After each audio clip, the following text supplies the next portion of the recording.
Hello दोस्तों, the educational care में आपका स्वागत है। मैं हूं अभिषेक और आज हम लोग हिस्ट्री प्रारंभ करेंगे। एनसीईआरटी सार संग्रह का प्राचीन भारत का इतिहास। प्राचीन भारत के ऐतिहासिक स्रोत। किसी व्यक्ति, समाज अथवा देश से संबंधित महत्वपूर्ण, विशिष्ट व सार्वजनिक क्षेत्र की घटनाओं, तथ्यों आदि का कालक्रमिक विवरण इतिहास कहलाता है। किसी व्यक्ति, समाज अथवा देश से संबंधित महत्वपूर्ण, विशिष्ट व सार्वजनिक क्षेत्र की घटनाएं, तथ्य आदि का कालक्रमिक विवरण जो है वह इतिहास कहलाता है। इतिहास का पिता किसे कहा जाता है? हेरोडोटस को कहा जाता है। इतिहास का पिता किसे कहा जाता है? हेरोडोटस को कहा जाता है। प्राचीन भारत के इतिहास से संबंधित प्रथम वास्तविक पुस्तक किसे माना जाता है? राजतरंगिणी को। प्राचीन भारत के इतिहास से संबंधित प्रथम वास्तविक पुस्तक किसे माना जाता है? राजतरंगिणी को। उत्कीर्ण चिन्ह वाले प्राचीनतम सिक्के क्या कहलाते हैं? आहत सिक्के। उत्कीर्ण चिन्ह वाले प्राचीनतम सिक्के क्या कहलाते हैं? आहत सिक्के। सिक्कों का अध्ययन को मुद्रा शास्त्र कहा जाता है। सिक्कों के अध्ययन को मुद्रा शास्त्र कहा जाता है।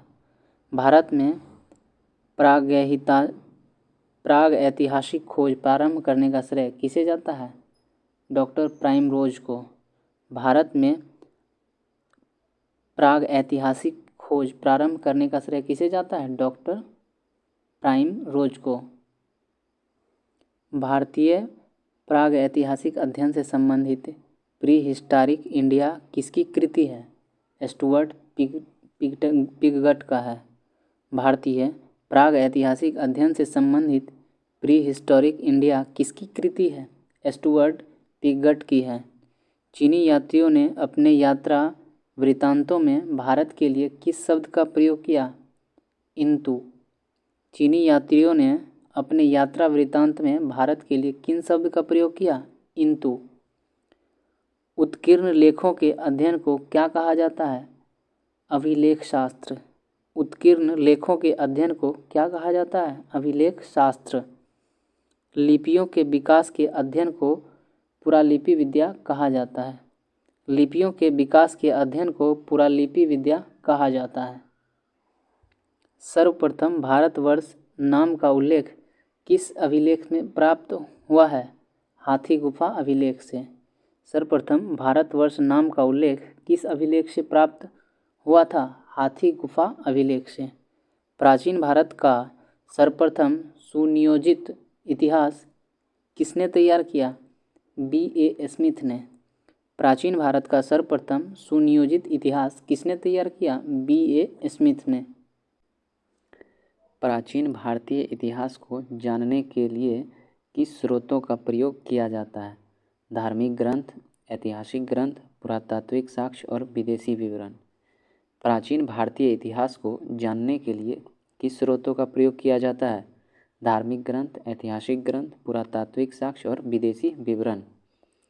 ब्राह्मी लिपि का सर्वप्रथम किस विद्वान ने पढ़ा था? जेम्स प्रिंसेप ने 1837 ईस्वी में। ब्राह्मी लिपि जो है उसको सर्वप्रथम किस विद्वान ने पढ़ा था? जेम्स प्रिंसेप ने पढ़ा था 1837 ईस्वी में। भारत के प्राचीनतम ग्रंथ वेदों का संकलनकर्ता किसे माना जाता है? महर्षि कृष्ण द्वैपायन वेदव्यास को। भारत के प्राचीनतम ग्रंथ वेदों का संकलनकर्ता किसे माना गया? महर्षि वेदव्यास को माना गया है। पौराणिक मान्यता के अनुसार भारत के प्राचीनतम राजा कौन थे? वैवस्वत मनु। पौराणिक मान्यता के अनुसार भारत के प्राचीनतम राजा कौन थे? वैवस्वत मनु। वायु पुराण में किस वंश का उल्लेख है? गुप्त वंश का। वायु पुराण में किस वंश का उल्लेख है? गुप्त वंश का। कौटिल्य ने अर्थशास्त्र के किस वंश के इतिहास की जानकारी मिलती है? मौर्य वंश। कौटिल्य के अर्थशास्त्र में किस वंश के इतिहास की जानकारी मिल रही है? तो मौर्य वंश की। जैन धर्म का प्रारंभिक इतिहास किस ग्रंथ से प्राप्त होता है? कल्पसूत्र से।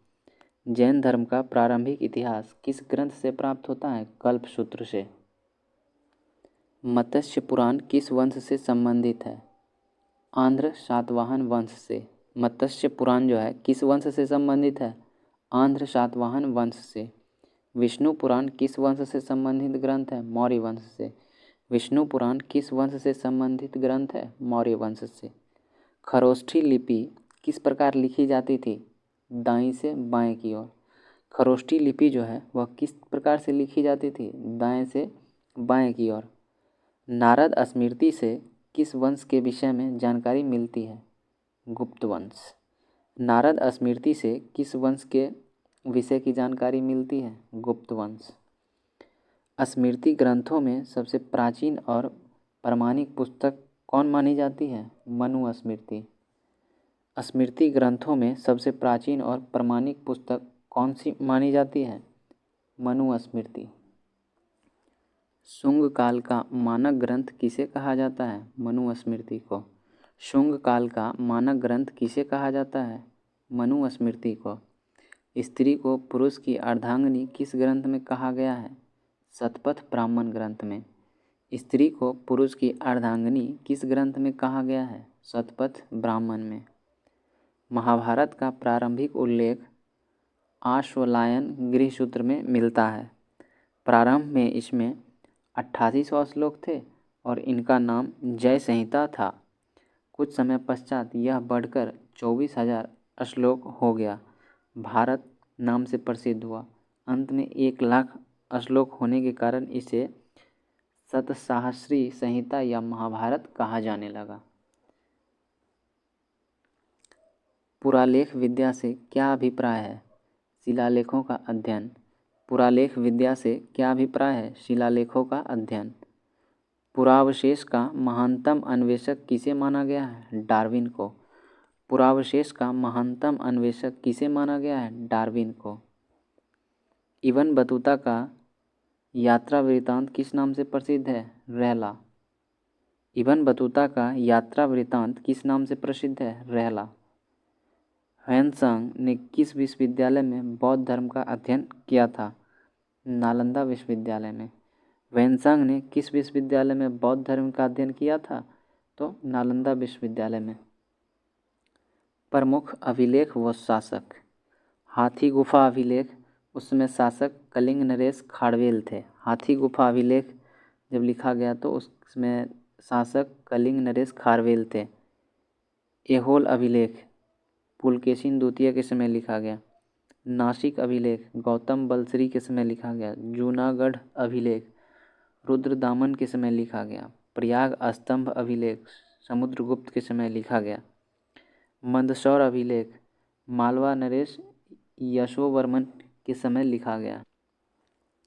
ग्वालियर अभिलेख प्रतिहार नरेश भोज के समय लिखा गया। देवपारा अभिलेख बंगाल शासक विजयसेन के समय लिखा गया। भीतरी व जूनागढ़ अभिलेख स्कंदगुप्त के समय लिखा गया। बौद्ध स्तंभ लेख से किसकी जानकारी मिलती है? शुंग काल की। बौद्ध स्तंभ लेख से किसकी जानकारी मिलती है? शुंग काल की। ह्वेनसांग ने अपनी यात्रा वृत्तांत का वर्णन किस पुस्तक में किया है? सी यू की। ह्वेनसांग जो है अपनी यात्रा वृत्तांत का वर्णन किस पुस्तक में किया है? सी यू की में। अरबी भाषा की पुस्तक किताब उल हिंद की रचना किसने की थी? अल बरूनी ने। अरबी भाषा की पुस्तक किताब उल हिंद की रचना किसने की? अल बरूनी ने की थी।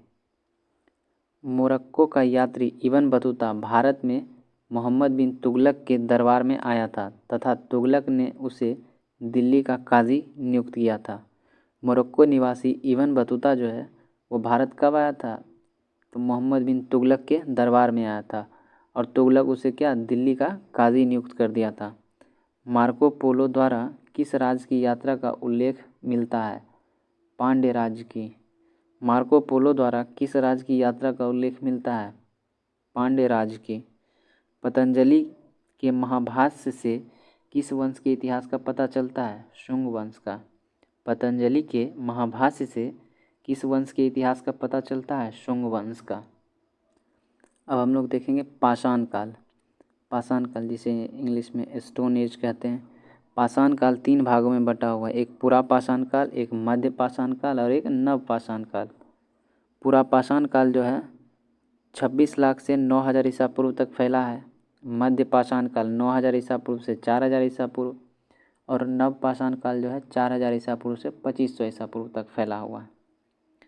अब मध्य पाषाण जो है वो 3 भाग में है। निम्न पुरा पाषाण काल जो 26 लाख से 5000 ईसा पूर्व तक, मध्य पुरा पाषाण काल जो 50,000 ईसा पूर्व से 40,000 ईसा पूर्व और उच्च पुरा पाषाण काल जो है 40,000 ईसा पूर्व से 9000 ईसा पूर्व तक फैला हुआ।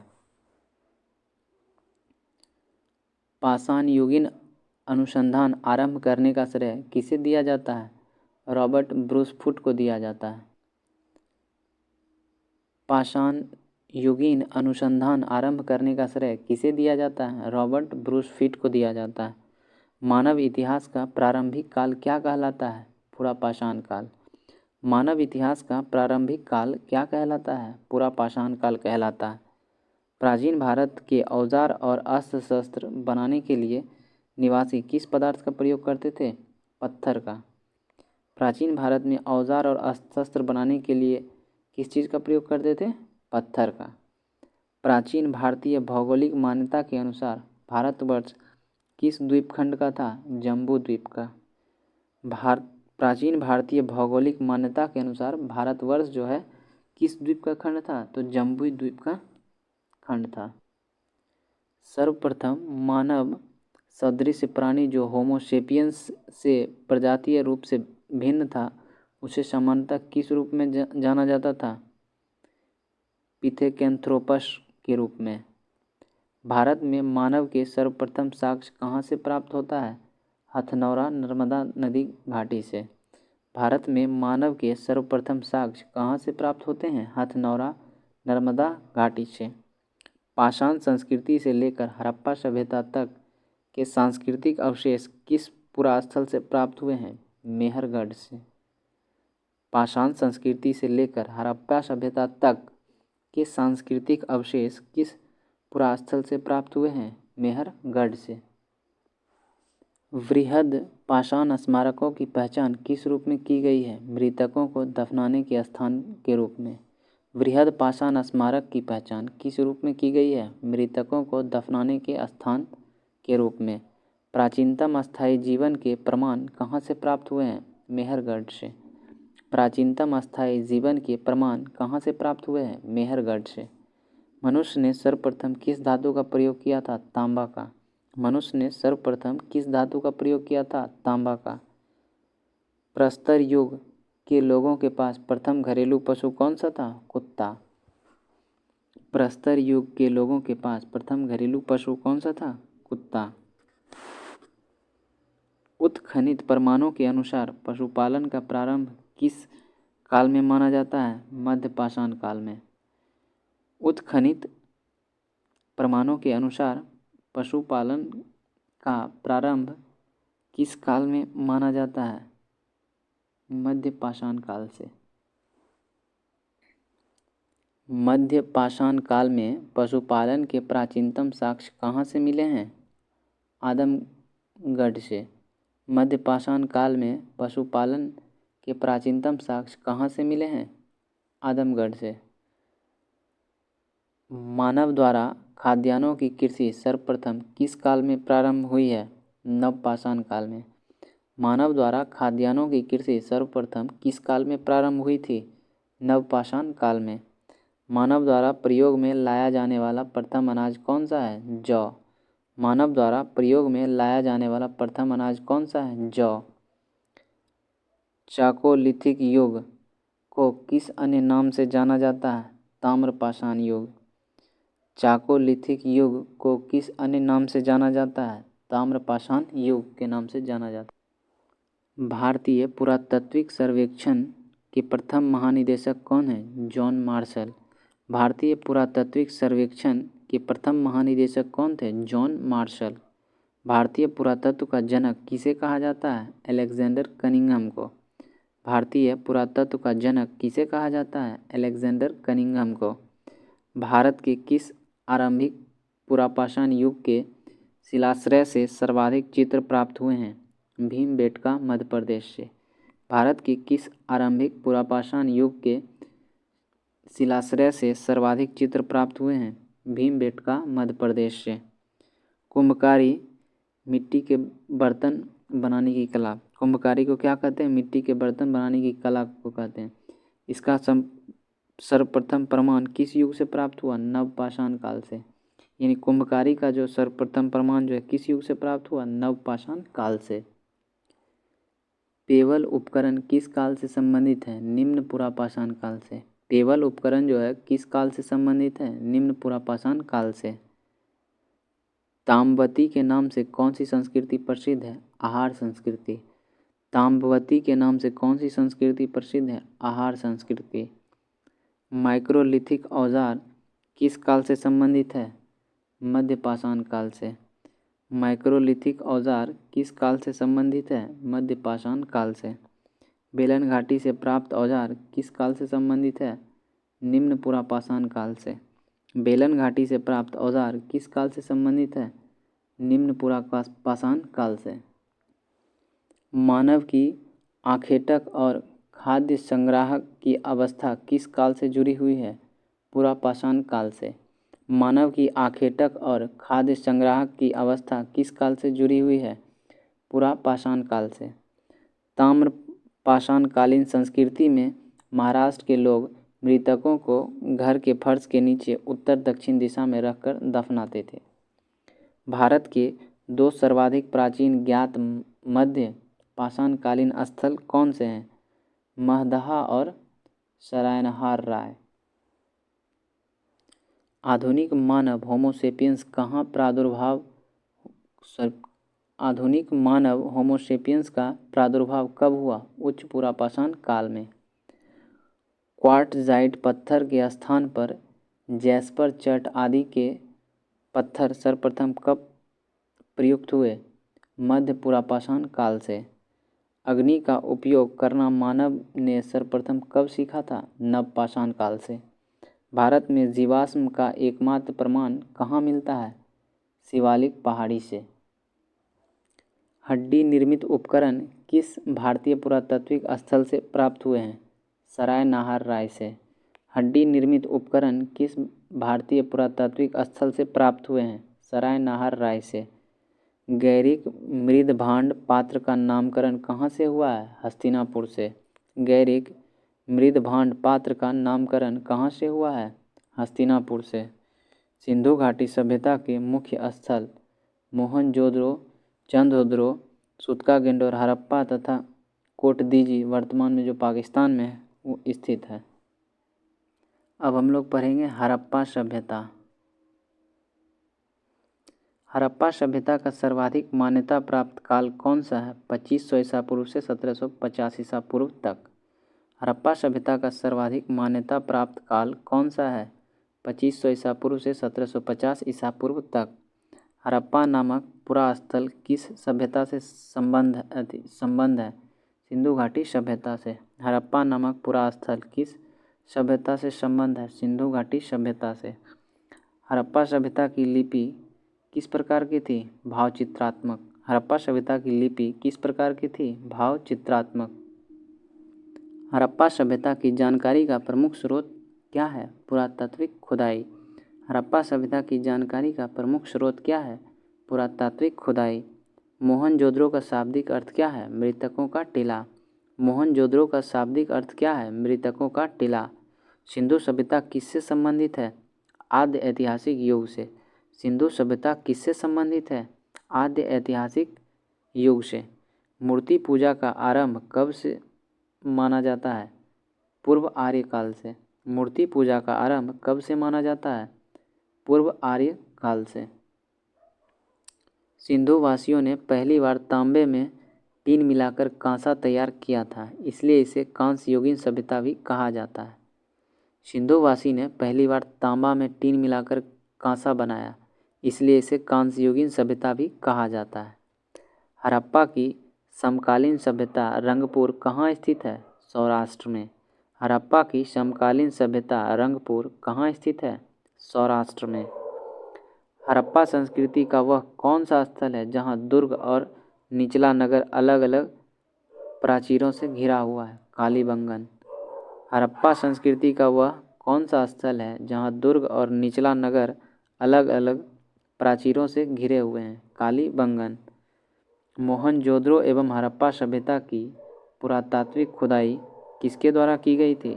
सर जॉन मार्शल के द्वारा।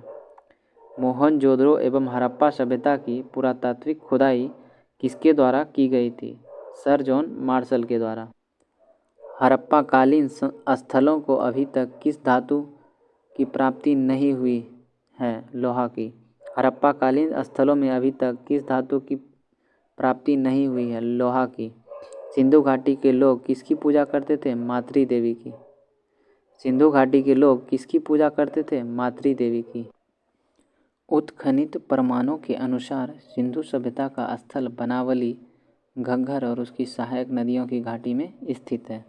धौलावीरा नामक पुरातात्विक स्थल किस राज्य में स्थित है? गुजरात में। धौलावीरा नामक पुरातात्विक स्थल किस राज्य में स्थित है? गुजरात में। हड़प्पा संस्कृति के संदर्भ में शैलकृत स्थापत्य के प्रमाण कहाँ मिले हैं? धौलावीरा से। हड़प्पा संस्कृति के संदर्भ में शैलकृत स्थापत्य का प्रमाण धौलावीरा से प्राप्त हुआ है। हड़प्पा कालीन मुहरों का सर्वाधिक प्रचलित आकार कैसा है? वर्गाकार। हड़प्पा कालीन मुहरों का सर्वाधिक प्रचलित आकार कैसा है? वर्गाकार। हड़प्पा संस्कृति की मुहरों पर घोड़े की अंकन नहीं हुआ है। हड़प्पा संस्कृति की मुहरों पर घोड़े का अंकन नहीं हुआ है। आधुनिक देवनागरी लिपि का प्राचीन रूप क्या था? ब्राह्मी लिपि। आधुनिक देवनागरी लिपि का प्राचीन रूप क्या था? ब्राह्मी लिपि। विश्व में सबसे पहले कपास की खेती का आरंभ कहाँ हुआ था? भारत में। विश्व में सबसे पहले कपास की खेती का आरंभ कहाँ प्रारंभ की गई थी? भारत में।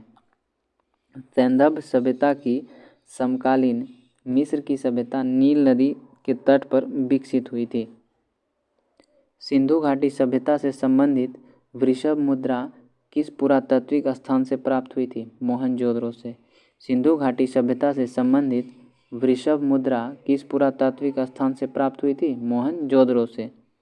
मृणपट्टिका का उत्कीर्ण सिंह युक्त देवता का मुहर कहाँ से प्राप्त हुआ था? कालीबंगन से। मृणपट्टिका पर उत्कीर्ण सिंह युक्त देवता का मुहर कहाँ से प्राप्त हुआ था? कालीबंगन से। लेखन कला की प्राप्ति विकसित करने वाली प्रथम प्राचीन सभ्यता सुमेरियन सभ्यता थी। लेखन कला की प्रणाली विकसित करने वाली प्रथम प्राचीन सभ्यता सुमेरियन सभ्यता थी। सिंधु घाटी सभ्यता और गैर आर्य सभ्यता थी क्योंकि यह नगरीय सभ्यता थी, जबकि आर्य मुख्यतः कृषि पर आश्रित थे। सिंधु घाटी सभ्यता को आर्यों से पूर्व की सभ्यता रखे जाने का महत्वपूर्ण कारक क्या है? मृदभांड। सिंधु घाटी सभ्यता को आर्यों से पूर्व की सभ्यता रखे जाने का महत्वपूर्ण कारक क्या है? मृदभांड। भारत में किस प्रकार के मृदभांड द्वितीय नगरीकरण के प्रारंभ के प्रतीक माने गए हैं? भारत के किस प्रकार के मृदभांड द्वितीय नगरीकरण के प्रारंभ के प्रतीक माने गए हैं? उत्तरी काले पॉलिशकृत मृदभांड। भारत में चांदी की उपलब्धता के प्राचीनतम साक्ष्य किस सभ्यता से मिले हैं? हड़प्पा से। भारत में चांदी की उपलब्धता के प्राचीनतम साक्ष्य किस सभ्यता से मिले हैं? हड़प्पा सभ्यता से। हड़प्पा काल की मुद्राओं के निर्माण में मुख्यतः किस पदार्थ का उपयोग किया गया है? सिलखड़ी का। हड़प्पा काल की मुद्राओं के निर्माण में मुख्यतः किस पदार्थ का उपयोग किया गया है? सिलखड़ी का। हड़प्पा सभ्यता जो है उसकी सीमा दी गई है। उत्तर में मांडा जो जम्मू कश्मीर में है, दक्षिण में दाइमाबाद जो महाराष्ट्र में है, पूरब में उत्तर प्रदेश जो आलमगीर जो कि उत्तर प्रदेश में है, और पश्चिम में सूतका गेंडोर जो बलूचिस्तान पाकिस्तान में स्थित है। अब हम लोग पढ़ेंगे वैदिक काल। वेद का शाब्दिक अर्थ क्या है? ज्ञान। वेद का शाब्दिक अर्थ क्या है? ज्ञान। सर्वाधिक प्राचीन वेद कौन सा है? ऋग्वेद। सर्वाधिक प्राचीन वेद कौन सा है? ऋग्वेद। आर्य शब्द किसको इंगित करता है? श्रेष्ठ को। आर्य शब्द जो है वह किसको इंगित करता है? श्रेष्ठ को। ऋग्वेद में कुल कितने मंडल और सूक्त हैं? 10 मंडल और 1028 सूक्त हैं। ऋग्वेद में कुल कितने मंडल और सूक्त हैं? तो 10 मंडल हैं और 1028 सूक्त हैं। त्रयी नामक त्रयी नाम किसके लिए प्रयोग किया जाता है? तीनों वेद के लिए, ऋग्वेद, सामवेद, यजुर्वेद के लिए। त्रयी नाम जो है किसके लिए प्रयोग किया जाता है? तीनों वेद के लिए, ऋग्वेद, सामवेद और यजुर्वेद के लिए। यज्ञ संबंधी विधि विधानों की जानकारी किस वेद में मिलती है? यजुर्वेद में। यज्ञ संबंधी विधि विधान की जानकारी किस वेद में मिलती है? यजुर्वेद में। 4 वेदों में से किस एक में जादू टोने और वशीकरण का वर्णन है? अथर्ववेद में। 4 वेदों में से किस एक वेद में जादू टोने और वशीकरण का वर्णन है? अथर्ववेद में। उपनिषद किस परंपरा पर आधारित है? भारतीय दर्शन परंपरा पर। उपनिषद किस परंपरा पर आधारित है? भारतीय दर्शन परंपरा पर। ऋग्वेद का कौन सा मंडल पूर्णतः सोम देवता को समर्पित है? 9वां मंडल। ऋग्वेद का कौन सा मंडल पूर्णतः सोम देवता को समर्पित है? 9वां मंडल। आध्यात्म ज्ञान से संबंधित नचिकेता और यमन का संवाद किस उपनिषद से प्राप्त हुआ है? कठोपनिषद में। आध्यात्म ज्ञान से संबंधित नचिकेता और यम का संवाद किस उपनिषद से प्राप्त होता है? कठोपनिषद से। उपनिषद काल के राजा अश्वपति किस स्थान के शासक थे? केकई के। उपनिषद काल के राजा अश्वपति किस स्थान के शासक थे? केकई के। मोक्ष प्राप्ति के साधन की चर्चा किस वैदिक साहित्य में की गई है? उपनिषद से।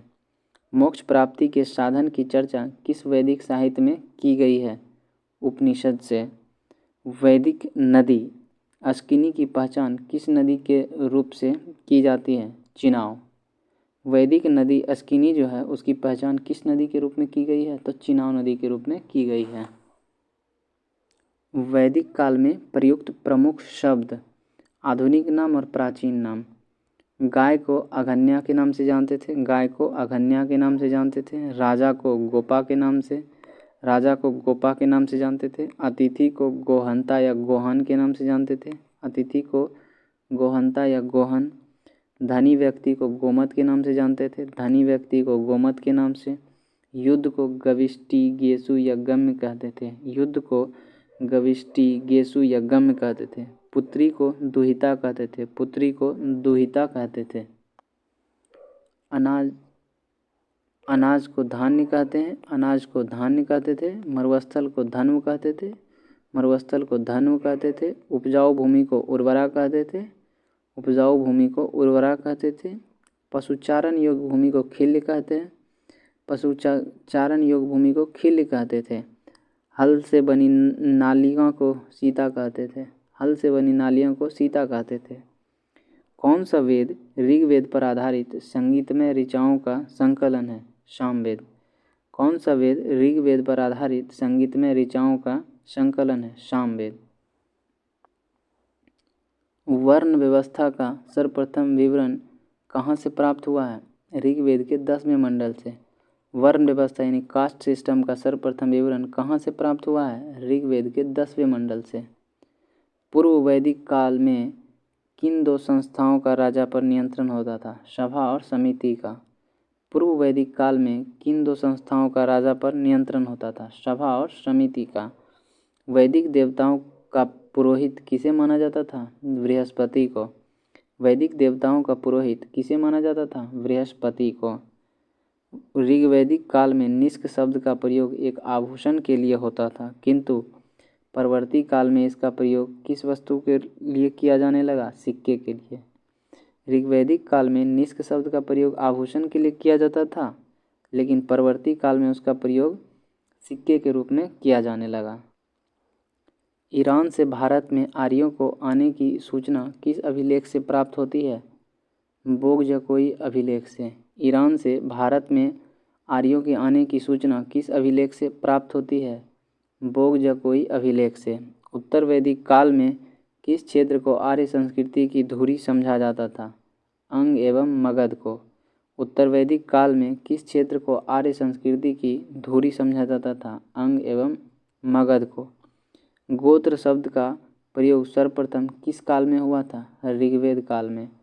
गोत्र शब्द का प्रयोग सर्वप्रथम किस काल में हुआ था? ऋग्वेद काल में। ऋग्वेद संहिता में दूसरे से सातवें मंडल तक सर्वाधिक प्राचीन माने जाते थे। इन्हें गोत्र मंडल के नाम से भी जाना जाता था। ऋग्वेद संहिता में दूसरे से सातवें मंडल तक सर्वाधिक प्राचीन माने जाते थे। इन्हें गोत्र मंडल के नाम से भी जाना जाता था। ऋग्वेद काल में जनता का विश्वास किसमें था? बलि और कर्मकांड में। ऋग्वेद में जनता का विश्वास किसमें था? बलि और कर्मकांड में। प्रसिद्ध दसराग युद्ध किस नदी के तट पर लड़ा गया था? परुष्की यानी रावी नदी के किनारे। प्रसिद्ध दासराग युद्ध किस नदी के तट पर लड़ा गया था? परोशनी यानी रावी नदी के किनारे लड़ा गया था। दासराग युद्ध का वर्णन ऋग्वेद के 7वें मंडल में मिलता है। दासराग युद्ध का वर्णन ऋग्वेद के 7वें मंडल में मिलता है। आर्यों के जीविकोपार्जन का मुख्य स्रोत क्या था? पशुपालन एवं कृषि। आर्यों के जीविकोपार्जन का मुख्य स्रोत क्या था? पशुपालन एवं कृषि। ऋग्वेद में उल्लिखित यव शब्द का कृषि उत्पादन के लिए प्रयुक्त किया गया था। जौ। ऋग्वेद में उल्लिखित यव शब्द किस कृषि उत्पादन के लिए प्रयोग किया गया था? तो जौ के लिए। वैदिक काल में प्रचलित लोकप्रिय शासन प्रणाली का क्या नाम था? वंशानुगत राजतंत्र प्रणाली। वैदिक युग में प्रचलित लोकप्रिय शासन प्रणाली का क्या नाम था? वंशानुगत राजतंत्र प्रणाली। आयुर्वेद अर्थात जीवन का विज्ञान का उल्लेख सर्वप्रथम किस वेद में मिलता है? अथर्ववेद में। आयुर्वेद अर्थात जीवन का विज्ञान का उल्लेख सर्वप्रथम किस वेद में मिलता है? अथर्ववेद। अथर्ववेद में सभा और समिति प्रजापति की दो पुत्रियां कहा गया है। अथर्ववेद में सभा और समिति को प्रजापति की दो पुत्री कहा गया है। गायत्री मंत्र का उल्लेख किस ग्रंथ में मिलता है? ऋग्वेद के 3रे मंडल में। गायत्री मंत्र का उल्लेख किस ग्रंथ में मिलता है? ऋग्वेद के 3रे मंडल में। ऋग्वेद में किसको युद्ध का देवता समझा गया है? इंद्र को। ऋग्वेद में किसको युद्ध का देवता समझा गया है? इंद्र को।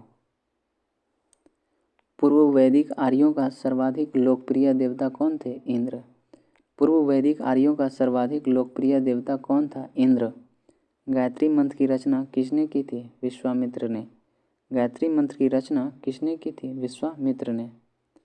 श्रीमद् भागवत गीता मूल रूप से किस भाषा में लिखी गई थी? संस्कृत भाषा में। श्रीमद् भागवत गीता मूल रूप से किस भाषा में लिखी गई थी? संस्कृत भाषा में। सत्यमेव जयते शब्द किस ग्रंथ से लिया गया है? मुंडकोप उपनिषद से। सत्यमेव जयते किस ग्रंथ से लिया गया है? मुंडकोप उपनिषद से। ऋग्वैदिक नदियाँ इसका प्राचीन नाम और आधुनिक नाम दिया गया है। वितास्ता का आधुनिक नाम झेलम है। वितास्ता का आधुनिक नाम झेलम है। विपाशा का आधुनिक नाम व्यास है। विपाशा का आधुनिक नाम व्यास है। दृशदति या दुष्दति जो है उसका आधुनिक नाम घग्गर है। दृशदति या दृशदति इसका आधुनिक नाम घग्गर है। कुरुम्भु का आधुनिक नाम कुर्रम है। कुरुम्भु का आधुनिक नाम कुर्रम है। कुंभा का आधुनिक नाम काबुल है। कुंभा का आधुनिक नाम काबुल है। सदानेरा का आधुनिक नाम गंडक है। सदानेरा का आधुनिक नाम गंडक है। एस्किनी का आधुनिक नाम चिनाव है। एस्किनी का आधुनिक नाम चिनाव है। सतुद्री का आधुनिक नाम सतलज है। सतुद्री का आधुनिक नाम सतलज है। गोमल का आधुनिक नाम गोमती है। गोमल का आधुनिक नाम गोमती है। सिंधु का आधुनिक नाम सिंध है। सिंधु का आधुनिक नाम सिंध है। सरस्वती का आधुनिक नाम घग्गर है। सरस्वती का आधुनिक नाम घग्गर है। सुषोमा का आधुनिक नाम सोहन है। सुषोमा का आधुनिक नाम सोहन है। सुवास्तु का आधुनिक नाम स्वात है। सुवास्तु का आधुनिक नाम स्वात है। ऋग्वेद की मूल लिपि क्या थी? ब्राह्मी। ऋग्वेद की मूल लिपि क्या थी? ब्राह्मी। जीविकोपार्जन हेतु वेद वेदांग पढ़ाने वाले अध्यापक क्या कहलाते थे? उपाध्याय। जीविकोपार्जन हेतु वेद वेदांग पढ़ाने वाले अध्यापक क्या कहलाते थे? उपाध्याय। राजा की उत्पत्ति का सिद्धांत किस ब्राह्मण ग्रंथ में मिलता है? ऐतरेय ब्राह्मण ग्रंथ में। राजा की उत्पत्ति का सिद्धांत किस ब्राह्मण ग्रंथ में मिलता है? ऐतरेय ब्राह्मण ग्रंथ में। शुल्ब सूत्र किस विषय से संबंधित पुस्तक है? ज्यामिति। शुल्ब सूत्र किस विषय से संबंधित पुस्तक है? ज्यामिति। अस्तोमा सद्गमय वाक्यांश कहाँ से लिया गया है? बृहदारण्यक उपनिषद से। अस्तोमा सद्गमय वाक्यांश कहाँ से लिया गया है? बृहदारण्यक उपनिषद से। चरक संहिता नामक पुस्तक किस विषय से संबंधित है? चिकित्सा से। चरक संहिता नामक पुस्तक किस विषय से संबंधित है? चिकित्सा से। याज्ञवल्क्य गार्गी संवाद का उल्लेख कहाँ मिलता है? बृहदारण्यकोपनिषद में। याज्ञवल्क्य गार्गी संवाद का उल्लेख कहाँ मिलता है? बृहदारण्यकोपनिषद में। वैदिक काल में लंबे समय तक अविवाहित रहने वाली कन्या को क्या कहा जाता है? अमाजु। वैदिक काल में लंबे समय तक अविवाहित रहने वाली कन्या को क्या कहते हैं? अमाजु कहते हैं। वैदिक काल में द्विज श्रेणी में कौन कौन से शामिल थे? ब्राह्मण, क्षत्रिय और वैश्य।